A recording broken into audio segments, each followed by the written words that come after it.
College football may still be a little bit over a month away, but with the MLB All-Star break, thought this was a good time to start introducing some college football content. We've done two of these already. We did one for the ACC. We did one for the Big Ten. If you haven't seen those videos, check those out on this channel. I'll leave them in the description. Today, we're going to rank the Big 12 quarterbacks as I see them heading into the 2022 season. We're going to have 6 categories, as you know, if you've watched. We got Heisman, guys who I think have a chance of ending up in New York this December. Hint, I don't think any of these guys will. We then have very good, above average, average, liability, and unknown. Hear what I have to say. If you still have any disagreements, feel free to let me know in the comments. I'm happy to go back and forth. Love talking college football. Feel free to comment any disagreements or agreements you may have. I'm going to be delivering college football content, obviously, all throughout the preseason. And then as we get closer to the season, I'll be doing futures, season win totals, things of that nature. Then obviously a bunch of sports betting content throughout the season. Follow me on Twitter at Fordham Betting. If you weren't following last season, I ended up hitting at a 55% clip in college football and netted over 27 units. I feel even better about how we'll do this year. So very excited about that. I also handicap baseball as well. We're up about 4 units so far at the All-Star break. It's pretty modest, but it's still a lot better than most, and feel good about how we'll finish there as well. With that being said, without any further ado, let's get into today's video. Please be sure to like and subscribe as well. Thank you for supporting the channel. Let's get right into it. Starting it off with TCU, we got 2 quarterbacks in this competition, Max Duggan and Chandler Morris. We'll start with Duggan. You know, I was actually surprised to see his numbers from last year. 64% completion, 9 yards per attempt, which is very good, especially for a guy that I did have questions about throwing the ball down the field. Just 6 interceptions to 16 touchdowns. So do like that ratio.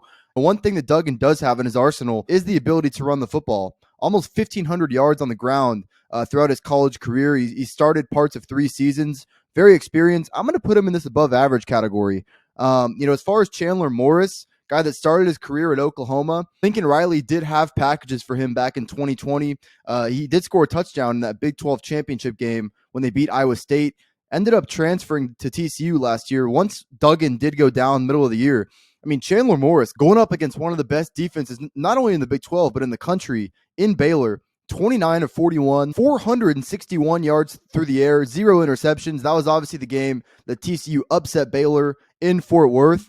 I think Chandler Morris is a very good quarterback option as well. I think some would argue that he's probably got the better upside as a passer than Duggan. Sonny Dykes ought to feel pretty good about what he has to work with here in 2022. I'll rate both of these guys above average. And on to Oklahoma. They got transferred Dillon Gabriel from Central Florida. Gabriel started just over 2 seasons at UCF. Got injured early last season in that game against Louisville. It was actually on a pick 6 too, which always sucks to see. Comes in with quite the resume, though. 66 touchdowns to just 14 interceptions at UCF. Over 9 yards per attempt as well. So, this is a true lefty gunslinger. Great arm. It's pretty accurate, too. 61% overall throughout his career. That's not great. Would like it a little bit higher than that. At the end of the day, though, I do think coming into the season, I'm not saying it's going to end this way. I do think that you have to rate Dillon Gabriel as the top quarterback in the Big 12. He's playing under Jeff Lebby once again. Obviously, Lebby came over from Ole Miss in the offseason. He also coached at UCF in 2019. That was Dillon Gabriel's first year as a starting quarterback. So these guys are familiar with each other. Gabriel should be familiar with this system. I do worry a little bit, just big picture. Oklahoma doesn't have quite the receiver talent that maybe they've had over the last 5 years. Don't think there's a CeeDee Lamb on this roster. No D.D. Westbrook. Obviously lost their best receiver in Mario Williams to the portal. And one sneaky loss that they encountered as well. Tight end Austin Stogner, big part of that passing offense. It'll certainly hurt Gabriel to not have those guys. With that being said, if you just isolate Gabriel himself, over 9 yards per attempt, nearly a 5-to-1 touchdown to interception ratio. Do think you have to give him the benefit of the doubt. I have my concerns about OU overall, but do think this is a very good acquisition.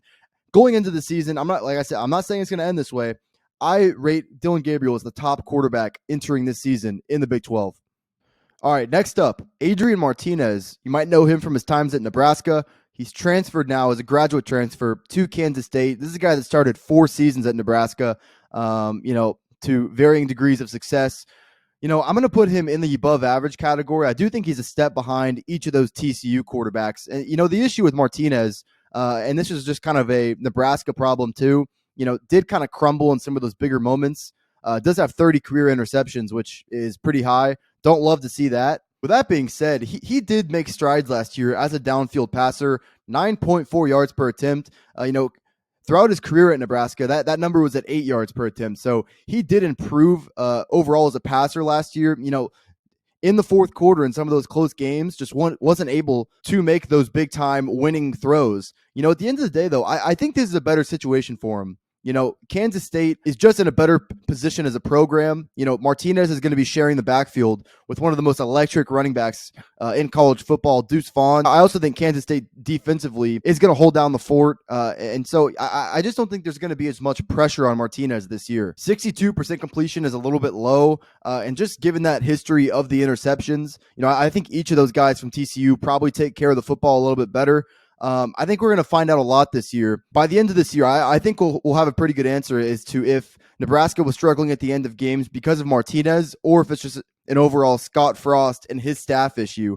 I tend to think it is on Frost and his staff. I do like Martinez. With that being said, just given his overall history, I'll rate him only slightly above average. But do think there's potential there for him to move atop this category. If not into the very good category, if he takes care of the football and continues that upward progression as a downfield passer, he'll have a very good year for this Kansas State team, and they'll be right in it for the Big 12 race. All right, Jalon Daniels from Kansas. I don't know if this is going to surprise some people or not. I actually think Jalon Daniels is an okay option for Kansas. I'm going to put him in the average category just because, he is young and just hasn't shown that consistency down the field. But he did complete almost 70% of his passes last year. This is a guy that just didn't really play very much for Kansas last year until that Texas game. Unfortunately, we all know what happened there.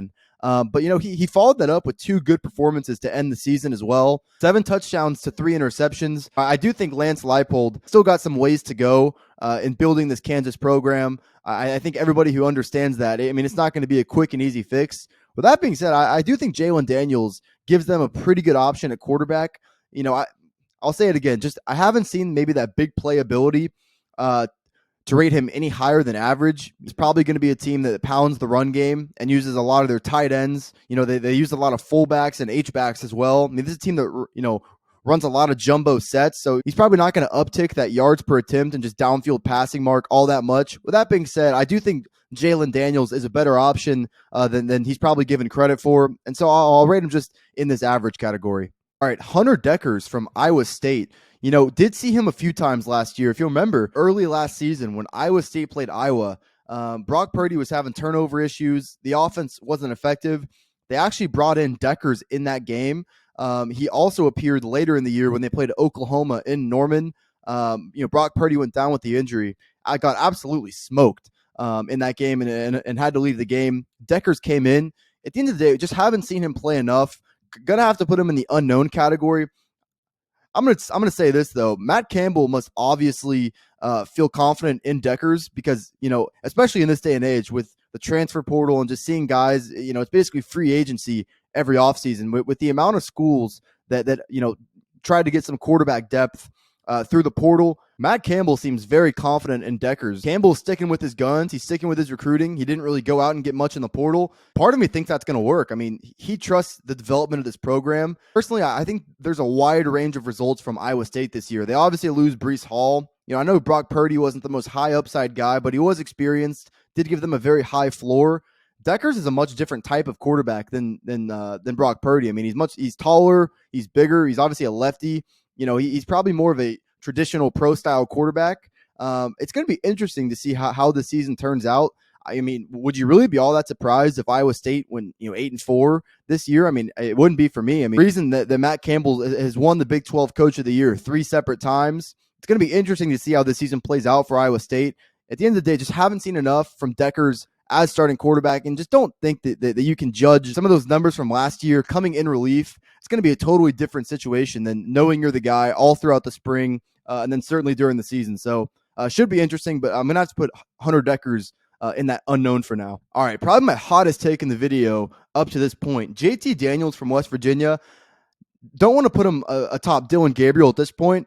I think entering the season, he's the second best quarterback in the Big 12. I think this was a criminally underrated pickup for Neil Brown in West Virginia. Yeah, I know Jarret Doege was okay. You're getting a former 5-star prospect with a big arm. Listen, JT Daniels would have led Georgia to a national championship last year had he not gotten hurt. I believe that to my core. Let's not forget, JT Daniels came on in the back half of 2020 and was one of the best quarterbacks in the country during that stretch. Finished that 2020 season over 10 yards per attempt. I put that in elite category. Now, this is a little bit different system. He's in the air raid school of thought with Neil Brown, but they also brought in Graham Harrell, obviously former Texas Tech quarterback, but he was the OC at USC the past few years. That he's a true air raid type of guy. Luckily for Daniels, he actually played under Harrell for a little bit in 1 year in 2019 at USC. So these guys are familiar with each other too. I just don't think it's been giving credit for how big of an upgrade this is for Neil Brown in West Virginia. You're getting a guy with actual arm talent and not a noodle arm like Jarret Doege. I think JT Daniels is going to have a breakout year. Thought he would have had a great year last year if he had stayed healthy. And listen, I don't knock Kirby Smart for sticking with Stetson Bennett throughout the course of last season. Georgia was playing so well. I think the one thing Bennett maybe did add to Georgia was just that little bit of mobility. But at the end of the day, I think West Virginia and JT Daniels as a whole are going to have a very good year. All right, I wanted to pause here for a second. You might notice I got the Miami Vice shirt on. You might be wondering, how do I look as cool and sexy as you? Well, you can. Proud90.com. It's delivering you unique but also very comfortable polos. I wear Proud 90 every time I go to the range, every time I go play around. It's very comfortable to wear around the house too. Obviously, they got polos, but t-shirts as well. If you want to get ready for the fall and winter, they got a good selection of hoodies and quarter zips as well. I'll add this too. They recently added a women's line. So if you want to treat that special someone, or if you are a lady yourself, Proud90 has got what you need. Go to proud90.com or use the link in the description at checkout. If you see anything you like at checkout, right as you enter your payment information, enter the code Fordham. It'll say coupon code or promo code. Enter the code Fordham. Gets you 15% off your entire order. Thank you to Proud90 for sponsoring this video. And let's get right back into the Big 12 quarterback tier rankings. All right, on to Texas Tech. Another quarterback battle here. We got Tyler Shough versus Donovan Smith. Shough started last year as the quarterback, got hurt against Texas. Was actually on a pick six too. Two separate quarterbacks in this conference got hurt on pick sixes. What are the odds? Anyway, Shough came in last year from Oregon. Never really came together at Oregon. Overall, though, he's got very good numbers here at the college level. 66% completion, just under 9.5 yards per attempt. That's very good. 22 touchdowns to 8 interceptions. He hasn't been able to stay healthy and just be the guy for the full season. But at the end of the day, I do think Tyler Shough is an above average option. As far as Donovan Smith, did come on late last season, led Texas Tech to a pretty big upset win against Iowa State. And he also played pretty well both in the season finale against Baylor, a game in which they only lost by 3. And he also played pretty well in the bowl game as well. With that being said, for this system, I think he's just an average option. Joey McGuire hired Zach Kittley as his offensive coordinator. If you don't know that name, he was previously the offensive coordinator at Western Kentucky.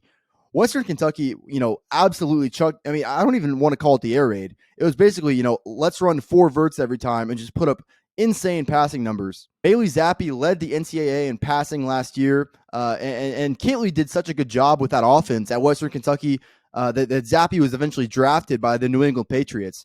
Safe to say, this guy's a pass-happy guy. I don't know if Donovan Smith fits that mold.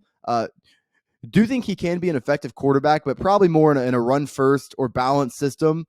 Don't think that's what Kittley is going to want to implement here at Texas Tech. Do think Shough fits that a little bit better. Do think he's shown more acumen throughout his career as a passer. I don't know if he's the ideal option either. It's probably going to take a recruiting class or two for Joey McGuire and Kittley to find, their option and just their right fit for this offensive system. At the end of the day, though, I would certainly give the nod to Shough. Listen, Donovan Smith is going to be a very solid backup option. Wouldn't it all be surprised that if someday, somewhere else, he's a very effective quarterback? Just don't think this is a very good scheme fit for him. Do think the edge does go to Shough. All right, here we go. As y'all know by now, I am a Texas fan. I've brought it up a few times. So we'll get to my Longhorns here. We got Hudson Card and Quinn Ewers. I'll say it right out of the gate. Quinn Ewers is going to start game one. That's basically the consensus at this point. At the end of the day, though, hasn't, thrown a college pass yet. Did take 2 snaps last year at Ohio State when they were up 60 against Nebraska. You have to put him in the unknown. If you're asking me my opinion, and maybe I'm wearing rose-colored glasses, I think at worst he's an above-average option. I think that, Quinn Ewers will immediately, in my opinion, come in, throw for a ton of yards, a ton of touchdowns. I think what might hinder him early on in his career is turnovers, like they do any young quarterback. So it's not just a him thing, but, for a guy that, gets comparisons to Patrick Mahomes, that has so much arm talent, Steve Sarkisian made Mac Jones and Jake Locker and all these, guys with far less talent than Quinn Ewers look like great prospects. So I think Sark is going to scheme guys open. I don't think Quinn Ewers necessarily needs to be the hero every time. But one question I have about him is can he just take what the defense is giving you? Because that's going to lead to better long-term results. At the end of the day, though, I do think he'll be a good option. As far as Hudson Card, I think he's a very average option. Personally, I don't like Card, and obviously I know more about these two guys than I do about the other quarterbacks that I'm going to be ranking. I'm a fan of this team. I always have been. So I think if anything, I have more insight into each of these guys. Card, in my opinion, just does not have what it takes to play quarterback at Texas. Saw him absolutely crumble last year on the road in Arkansas. Doesn't have good pocket awareness. He's got a great arm. I mean, it's not about the ability aspect. He's shown arm talent. He does have the mobility, but I just don't see this guy putting it together. There was a reason why Sark benched him after game 2. His performance against Arkansas was that bad. I was at that game, and it was clear as day that this guy just does not have what it takes. Don't think he's a bad backup option, but I also don't think he's a championship level quarterback. I think it's clear as day that Quinn Ewers will win this job. To be honest with you, I think Hudson Card will be one of those guys that transfers out of Texas after this season and goes to an SMU or a Tulane, or maybe even a lower end, Power 5 school, and absolutely lights it up. Because it's not about the talent. There's an element of being a quarterback at a place like Texas that takes a special type of person. I don't see that in Hudson Card whatsoever. Quite frankly, looked frantic at times last year. So I don't think you can rate him anything above average at this point. Think Ewers wins this job. Yeah, those are my thoughts on my beloved Longhorns. All right, Spencer Sanders from Oklahoma State. I'm going to put him atop this above average category. There's no doubt that at points last year, he was a liability. If you saw that Big 12 championship game, really struggled with turnovers and probably cost Oklahoma State a chance at the college football playoff. With that being said, 4-year starter in the same program. I think he takes that next step this year. It's never been about ability. Sanders has got a good arm. He's very mobile as well. He's got almost 1,500 career yards on the ground at Oklahoma State. His passing numbers aren't going to wow you. Just over 62% throughout his career, right below 8 yards per attempt. I do see the ability there to start progressing as a downfield passer. It's not a matter of arm strength. He's just got to find it. And once he does, I do think Sanders could creep into this very good category. Interceptions are a problem, and I get that. 31 interceptions throughout his career. To 42 touchdowns. He just got to take care of the football. But for a fourth, we've seen guys like Kenny Pickett last year at Pitt. Kenny Pickett was nothing more than a slightly above average quarterback early in his career at Pitt. Something clicked as time wore on. Joe Burrow in 2018 was nothing special, and we saw what happened there. I'm not saying he's going to have a breakout season like that, but for guys who do have continuity in that same program, in that last year, we have seen multiple guys in the same situation as Sanders take that next step. If you're asking me, I think he does. I think this will be a breakout year for Spencer Sanders. With how good Oklahoma State's defense was last year, Mike Gundy oftentimes played things pretty conservative. How much they lost from their defense from last year, I think Sanders' role is going to increase this year if he can start taking care of the football a little bit better and start striking on some of those deep balls, which I do think he has the ability to do. I could easily see Sanders creeping into this very good category. At the end of the day, though, I am going to rate him atop this above average category. I don't know why it won't let me do it. There we go. Okay. I'll rate him atop of this above average category. I do think this is a breakout year for Spencer Sanders here in his senior year. All right. Ignore this picture of Jordan Travis. I didn't mean to include that. We are on our last guy here, Blake Shapen from Baylor. How about Dave Aranda and how he handled this quarterback situation? It was obviously Gary Bohannon versus Blake Shapen in the fall. He named Blake Shapen the starter after the spring game, gives Gary Bohannon the opportunity to find a new home and transfer out of the program. I do agree with the move by Aranda. Do think over the course of a full year, Shapen is the better option. I am going to rate him above average. To be honest with you, I don't pay too much attention to these guys in the above average category. After Sanders and probably these TCU guys, I think Martinez, Shapen, and Shough are all pretty interchangeable. You know, Shapen came on at the end of last year once Bohannon got hurt, played well against Texas Tech in that season finale that punched Baylor's ticket to the Big 12 championship. And then in the Big 12 championship, took care of the football. I mean, 0 interceptions for Shapen in those 2 critical games. I like that for the young quarterback. Showed efficiency through the air, 72% in those 2 games, less than 7 yards per attempt. So that clearly shows that Dave Aranda was playing things pretty conservative. Shapen wasn't really being asked to take some of those downfield shots. But I mean, it's still a good sign to have a guy over 70% at the end of the year when he hadn't really played all year in those 2 high leverage games, including a Big 12 championship game. I do think you have to rate him above average. I have seen some questions. Can he be the leader of this Baylor offense? I don't think it's set in stone by those 2 games alone. He is a guy, though, good delivery, good arm. Should be a very interesting year for Baylor in general. Last year was kind of a fairy tale season. I loved the makeup of that football team. They were so good up front on both sides of the ball. It'll be interesting to see if they can repeat that. I do agree with Aranda's decision to go ahead and name Shapen the starter, and do think he is a good option for this Baylor team heading into 2022. All right, guys, that's going to do it for today's episode. Very interesting, conference quarterback makeup here. I don't think there's any elite quarterbacks in this conference, but a lot of guys in that above average to very good range, in my opinion. I think there's a lot of parity in these rankings, too. I said this, but especially in that above average category, I think a lot of those guys like Adrian Martinez, Blake Shapen, those guys are pretty interchangeable. If you've gotten this far and you still have any disagreements, feel free to leave them in the comments below. I also want to remind you all, like and subscribe, help support the channel. I really do appreciate that. I'll be back here in a few days with the Pac-12. So we've done 3 conferences now, and we'll finish out with the Pac-12 and SEC. Can't wait for that SEC video because we know how SEC fan bases are. So yeah, 2 more videos in this series to go, and then we'll move on to a different series. So thank you all again for watching. Like, subscribe, comment, and I'll see y'all here in a few days. Thanks.